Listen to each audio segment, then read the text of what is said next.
შენ სხვას ხათავ ანგელოზო თვითონ დასახატი ხარ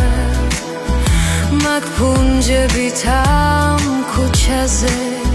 მითხარ რატომ დადიხარ ვერსად პოეგული სტორი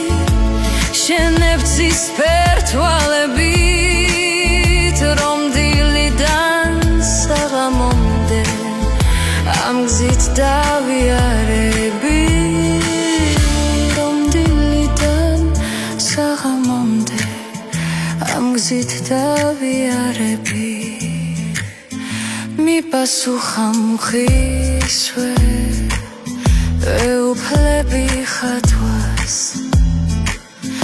და ამ ხიდზე გამლევს